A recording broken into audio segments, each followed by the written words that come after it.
On today's episode of the show, really excited to be joined by Brad Smart. Coach Smart is a coach with, I almost said Iowa again. I said that in the interview before, but the Oshawa Hawkeyes is a summer football program here in Ontario. And he's going to talk to us a bit today about how their staff prepares for games and kind of goes about looking at the next opponent, and as well as how do they reflect that, information that they find, how do they adjust their practice plan to help their athletes be successful. So thanks for making some time for us today, Coach. And if you want to give people kind of a brief bio of how you got to coaching football, in Oshawa, and we'll get into it from there. Absolutely. First off, thank you for having me on. It's great to be a part of this, of what you're doing. So I attended Laurier from '02 to '06, and on the team there was under the tutelage and coaching and leadership of great coaches like Coach Jeffries, Coach V, Coach Cameron, who are still there. Coach Cameron obviously now in the CFL, but so just seeing how they prepared every week for a game, how they got the players prepared. It was a big influence for me. Obviously, after I finished my time at Laurier, I was looking to get involved in coaching in my hometown here in Oshawa, starting at the high school level, working at schools Paul Dwyer in Oshawa, St. Mary and Pickering, and then getting involved with the summer program here at the Oshawa Hawkeyes in various roles, from a positional coach starting out, and then moving forward into a defensive coordinator position at both high school and the summer ball, and then now I'm the head coach of the senior varsity team with the Hawkeyes. So coaching was always something that I loved and had a passion for, and I was fortunate enough to have the experience of learning from great individuals that they really focused on preparation through the week in order to get ready for game days.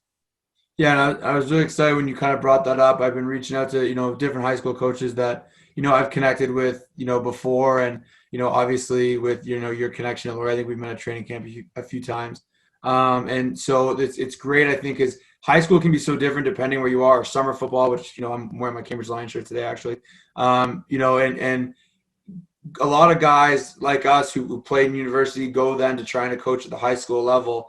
And I think you really realize, hey, how much people always talk about, you can only do this with high school kids, or they're only, they're just high school football players. They're only ready for this. They can only handle so much. And I think that's true, but it's also true that they can do a lot more than I think people think if you put them in the right situations. I think there's a lot of good high school coaches and summer football coaches who are teachers who kind of recognize, hey, the old school football practice of 25 years ago doesn't necessarily totally apply to, or even how you prepare a team. You're looking at another team, doesn't necessarily put people in the best position to learn and execute, what they might be able to if you did a better job helping them prepare. So I was really excited for the topic today, and I guess kind of walk us through. So you just finished the game, you're on to the next opponent. What does that look like for you and your staff? Because I know that's a big thing with summer football is schedules are different, and same thing with high school. And you're trying to get the most out of everybody you have. So how do you kind of go about starting to prepare for an opponent? And, I guess kind of what role does the head coach play, and then as well as the rest of the staff? Yeah, I think first off, and it's become a lot easier in recent years, of course, is watching film.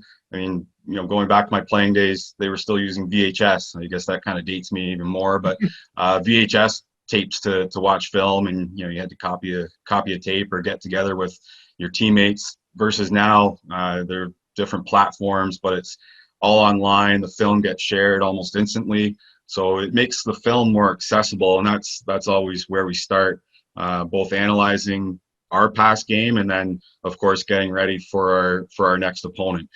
So there's always been that expectation. That's something that in the summer ball, I know it's I think it's pretty standard that it's an expectation that film gets shared, in particular at the senior varsity and in the junior varsity levels.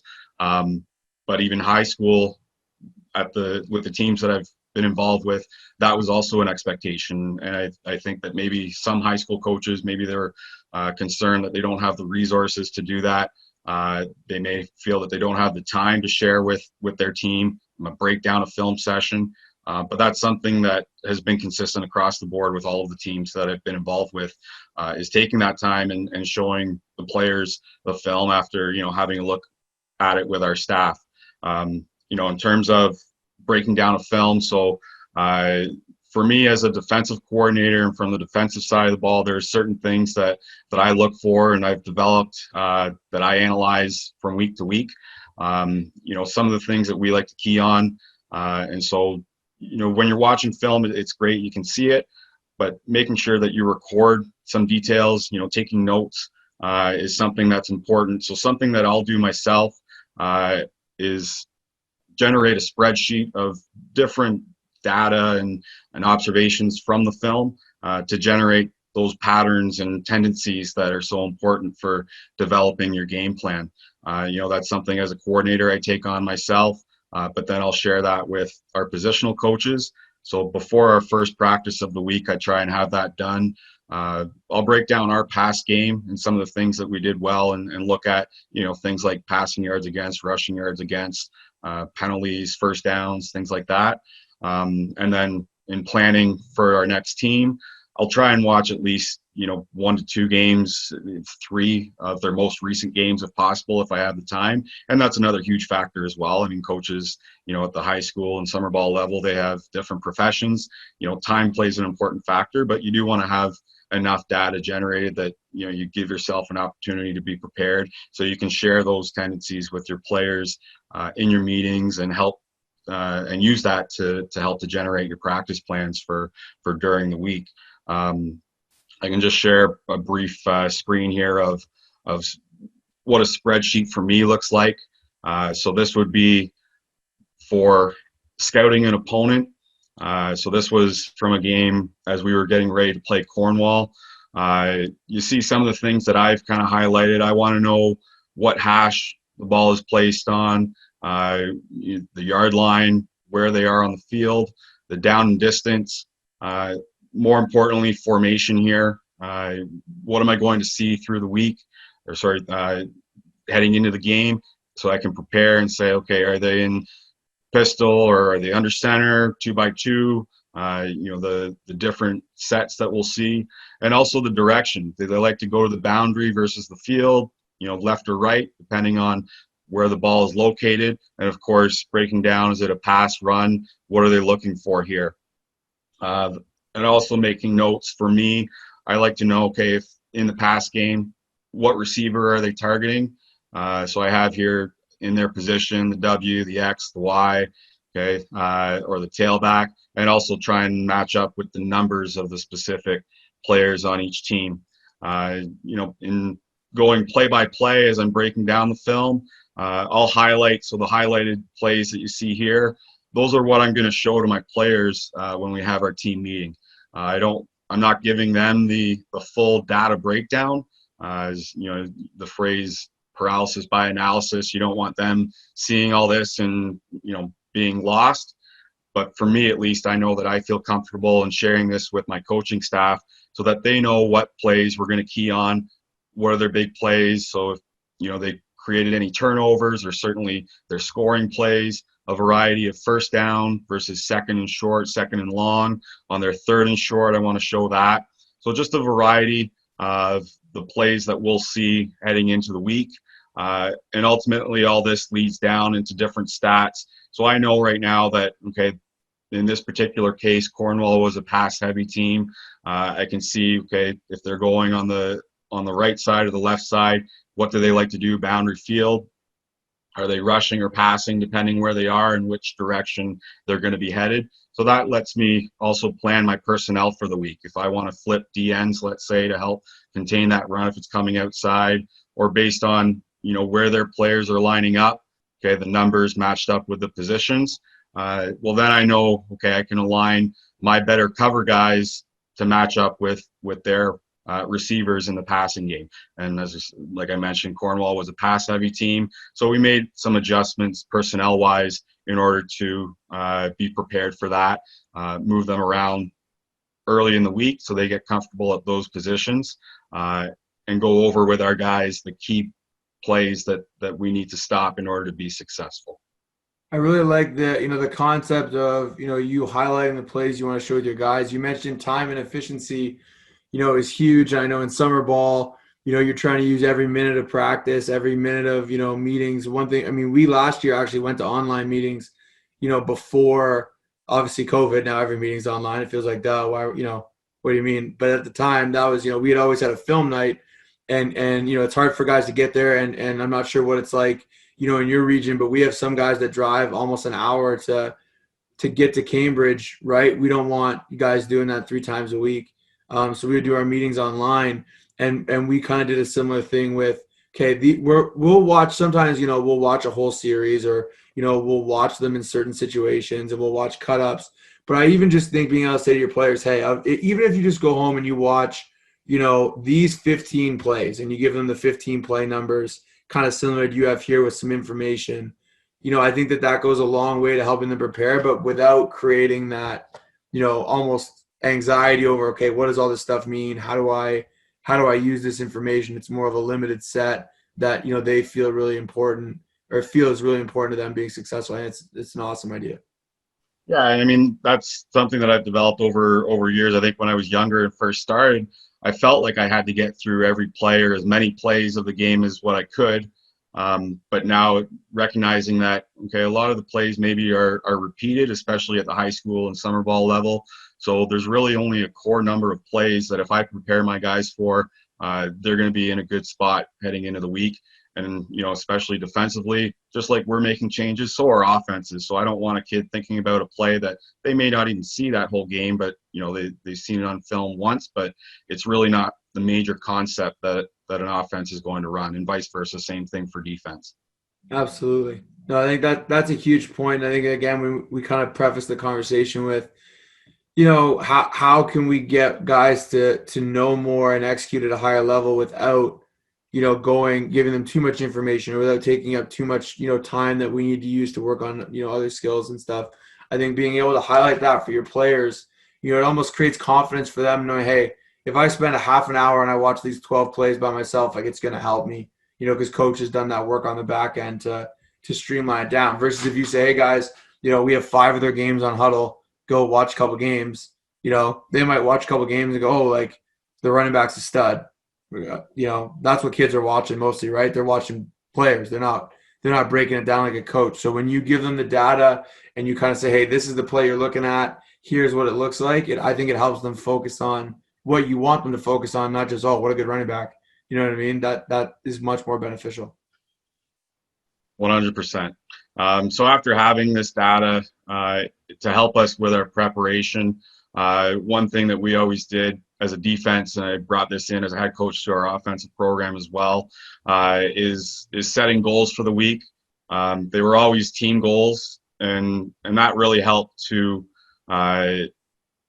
number one, get that team first mentality, but it was also an incentive for everybody to do well. They were always asking, do we hit our goals? What do we get? So using those stats and using that breakdown is important to know, okay, well, for your goals for the week, if a team hardly throws the ball, well, I don't really care about holding them to under 100 yards passing, because if they're going to be running the ball most of the game, those numbers are going to be lower anyways.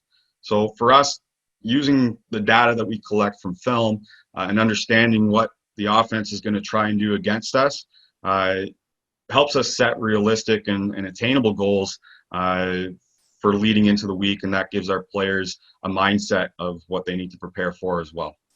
Yeah, and I think that you having the data as well is huge, right? And it's the same thing in teaching. Like, kids want to know why, right? So if you're saying, oh, we want to hold them under 150 rushing yards this week, well, is that like a number that coach cooked up in the parking lot, or is that like because they've averaged 195 the last 2 weeks, and when they lost 3 weeks ago they were under 150, so we want to keep them to 150? When you give kids that, not a crazy amount of information, but you're able to back up what you're saying, with some statistical, some significant stuff, I think it helps kids buy in, like you said. And I think every coach knows when you have those team goals, it's pretty easy sometimes for some kids to not care about them as much as maybe they should. But if you're able to back it up with, hey, if we get, this team's, getting sacked less than 3 times a game, if our goal is to get 4, right? Well, if you say, 5, right, and then you only get 3 or 4, your kids might feel like they failed. But if that's the best pass protection team in your league, you know what I mean, and you got, 1 more sack, 25% more than they're giving up, that's a win. So, I think that's huge as well. Second kind of part of the conversation, I think it builds off of what you're just talking about. How do you then take that information and build it into your practice? So it's one thing for you as the head coach to know, hey, on second and less than 5, they run the ball behind the right guard. They either run, zone to his side or counter the other way. How do you try and, not that's a very specific example, but take in, especially from a defensive perspective, how do you kind of build that into what you're expecting from your defense in general in practice, your defensive coordinator, or your position coaches, and then how do you try and get them to kind of channel that information for you to the players? Yeah, I think it's key that when you've prepared for your future opponent, that you tailor your practice to what you think is your advantage. So whether it's offensively or defensively, I guess I'll focus more on defense, since that's what I've been working with more closely the last couple of years. Again, if I know that a team is throwing the ball more, well, I'm thinking of the coverages that I'm running, how it fits in with our scheme, but also, that's kind of easy to think about when you're running your skelly session, your inside run, 7-on-7, and then even your team scout. But I also want my coaching staff, my positional coaches, to think about, okay, what skills, individual skills and tactics are the players going to need to know for that week to incorporate into their indie period and even our install period, thinking about that. So yes, we run our playbook and the schemes that we have from the start of the year, but then how can those be applied to put us in the best situation on Saturday game day, let's say, for the week. One example, again, in my positional coaching, I've worked mostly with the defensive backs. Last couple of years for us, quarters coverage has been our base cover. So I'm doing drills in my indie period that teach them the proper footwork. I like to teach play off the ball at about anywhere from 5 to 7 yards, but then eyes in the backfield. So you're taking those 1, 2, 3 slow first steps, and you're not bailing deep. There's no sense in guarding grass, as we used to say, even though everything's turf now. But so those are your read steps, and then you're getting to your drops from there. So the indie drills, your positional drills, your technique has to marry to your system. And even those indie drills, you can show them concepts that they'll see working together. So the team tactics of a corner and a half working together, or your half or your dime and free, for instance, and the common route patterns that you saw from your film, and incorporating that into your positional drills. The skills, the footwork, that is great and it's important. That's something that you can do in a pre-practice if you have time. You mentioned earlier about you have players driving an hour, so maybe getting there ahead of practice can be difficult for some kids. So you want to incorporate those skills as well. But also it's important to keep in mind that you have an opponent to prepare for, and as specific to the game plan and situational experiences that you'll see. That's important for my positional coaches to think about and plan based on the conversations that we had from our pre-scout and watching film. Yeah, I think that's so critical, and it's easy, especially, and I often think about things through the lens of a high school coach, and I've referenced it on this show a ton, but my dad's a longtime high school coach.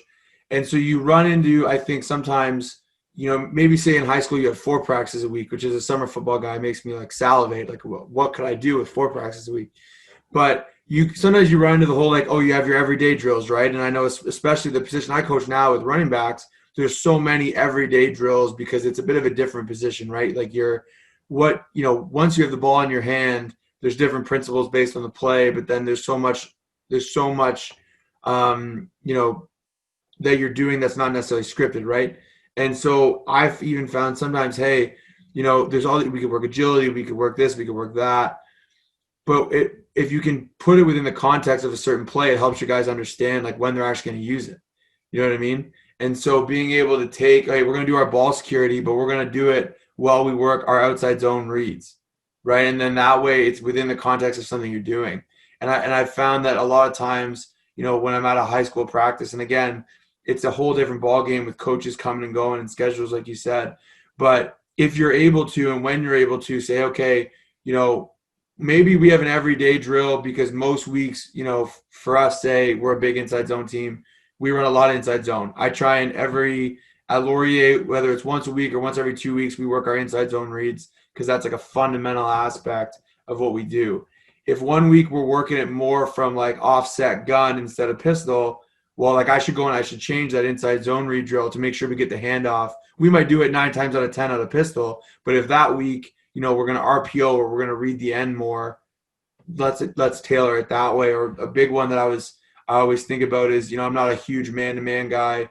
My summer team, I've DC'd a bit, and I'm now as the head coach, obviously involved in both sides of the ball. We're a quarters team as well, and so we've a lot of DBs drills focus on like man-to-man stuff, like the everyday drills. If you go on YouTube and you look up drills, a lot of it's man-to-man.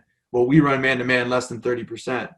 Right. So making your everyday drills even kind of fit, like you said, if you're teaching that quarters technique, or if you're teaching, your free safeties, whatever their technique is in the middle of the field, whatever it is, you don't want to just have those everyday drills that are, oh, it's great, Ohio State does this, or the Winnipeg Blue Bombers do this, or whatever. You want to be able to tailor that to what you're actually going to do.